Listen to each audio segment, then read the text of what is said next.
ni igihugu gifite abaturage 300 banyanyagiye ku isi hose, gifite ibendera y'ikibuga cy'indege. Igihugu cy'Ubudage cyahoreje imfungwa ngo zifungirweyo, kwinjirayo bisaba visa.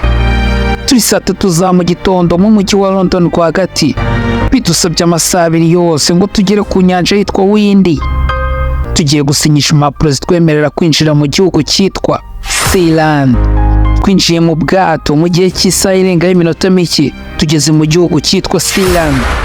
Sealand ubona ni igihangano cy'igisirikare cy'ubwami bw'Ubwongereza cyifashijwe mu ntambara ya kabiri y'isi yose ngo bashyire hasi abanazi ba Hitler n'indege zabo zose. Intambara ya kabiri y'isi yose irangiye, barahataye ntibongera no kuhatekereza ukundi. Mu 1960 umugabo witwa Lloyd Bates yashatse gushinga radiyo ye yigenga mu gihugu cy'Ubwongereza.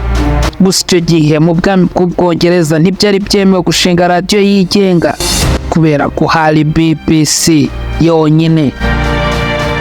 Yigiriye inama yo kuza hano kuri Sealand ngo atangize radiyo ye itemewe n'amategeko kuko Sealand ibarizwa mu mazi mpuzamahanga.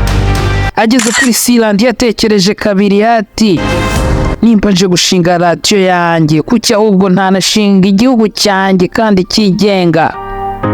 Ako kanya yahise yita igikomangoma, ahanga ibendera, ashyiraho pasiporo, akora ifaranga rimwe ndetse ahangana kashe y'abinjira n'abasohoka, immigration stamp.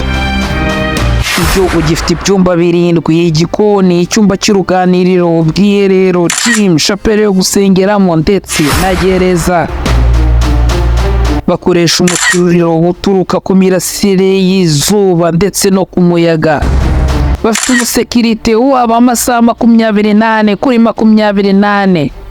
Nyuma y'imyaka 60, Sealand iracyari mu maboko y'umuryango wa Lloyd Bates. Uyu ni igikomangoma Liam. Uyu nawe ni igikomangoma James. Umunsi umwe bumva ubwami bw'Ubwongereza buzabemerera nk'igihugu cyigenga, inzozi za Lloyd Bates zigahinduka impamo. Kubaho kw'igihugu cyitwa Sealand bigaragaza ubwigenge, umuhati, umurava wo gukabya inzozi zawe utitaye ku byo wahuriramo nabyo byose. Amateka yandikwa n'uwatsinze intambara. Shalom.